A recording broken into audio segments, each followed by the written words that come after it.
The grass is always greener. The grass is always greener syndrome. The grass is always greener mentality in dating.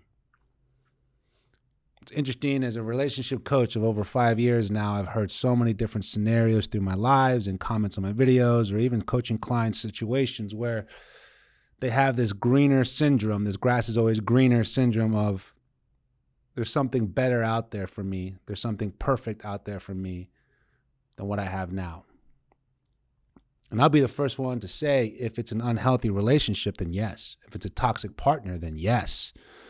It's of a destructive, just debilitating / suffering, just degrading relationship, then yes, of course, 100%. But sometimes when you have the grass is greener syndrome within yourself and you have something good and you're almost looking for a problem, trying to find some kind of fire and passion of it, you take things for granted and you want something extreme or dramatic or intense, that might actually be a reflection of your own self-esteem, of who you are. You have something good, but you're looking for something greater. Something I learned personally through what I've gone through and everything I've gone through in my coaching programs and classes is that we need to understand as people, don't undervalue good.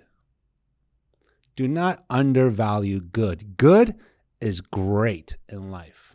And let me tell you, there's probably maybe a handful, if not a dozen moments in a year where things are great, amazing. If you're having it more often than most people, then you're doing something amazing and you should write a book. But usually I'd say within a year, we probably have a handful, if not maybe a dozen, which could be once a month, of great moments. High on life. Everything is just perfect. It just towards rewards, accomplishments, success, anything, growth, love. Ironically, in life, there's probably a handful to a dozen moments in a year of bad. And if you're having more of those often in your life, then maybe we got to talk, or you maybe need to see a therapist. But maybe once a month, there might be a bad day, bad moment, bad reminder, bad memory, bad, just not feeling it today. Could be a bad week. But usually you probably have those, again, between a handful to a dozen a year. You see where I'm getting at? So if you think about a handful to a dozen of great or bad moments, there is still 80 to 85% of the year of moments where I hope they're good, even okay. Good days or great days. Good relationship is a great relationship. When things are good, things are amazing. When me and you are good, when the relationship's good, that is a blessing. So when you have the grass is greener syndrome on thinking things are good, but I want great all the time, that's within you. When you overlook and take things for granted because they're just good, that is a lack of self-esteem within yourself. That is something you're looking for and trying to attract or search for something that's just not important, because that is something missing within yourself. So what are these first tips I'm going to talk about on how to stop this mentality, this grass is greener syndrome? Again, let me repeat myself. If you have the grass is greener syndrome because something's bad and you deserve something better, of course, I'm here to help you. You're going through a bad situation with someone, unhealthy relationship, toxic person. Yes, you deserve better. I'm going to help you. But the grass is greener syndrome is more about things are good, but I want better. Things are good, but they can always be better. Things are good, but I think there's something great out there. That's a problem within yourself. So the first tip is understanding what a fulfilling life looks to you. If you want to stop this mentality, this syndrome within yourself, which is the GIGS, G-I-G-S, grass is greener syndrome, understand what a fulfilling life looks to you. Understand and write it down. What a fulfilling life looks to you. Let me go over a few points. The best antidote to prevent GIGS, grass is greener syndrome, is a firm grip on reality.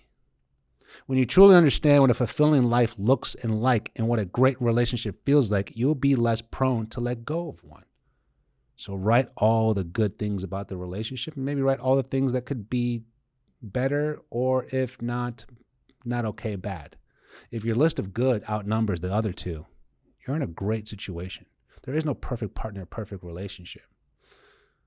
And by the way, it's you that decides what this looks like, not someone else's approval or acceptance, not your friends, not society at large, not the new person you're talking to at work, not the new friend zone situation of a guy, girl in your life who's trying to steal you away and basically downplay your relationship.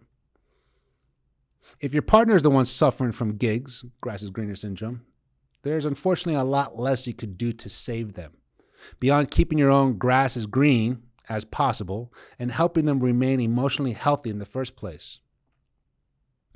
Perhaps they fear commitment to have avoidant. Perhaps they fear commitment or have avoidant attachment style. There's not much you could do about these underlying reasons. They're just going to have to go experience it for themselves, make their own mistakes. My point is, I want you to understand, if you feel like there's something better for you and it's because you have something bad or unhealthy that's not good for you, then yes, I'll be the first one to help you out with that. But if you take advantage or take for granted and overlook good in a relationship, good days in a week, good moments in your life, it's more of the mindset you have on how you, that could be more worked on, the mentality. Good is great. It helps you separate your fantasy from reality.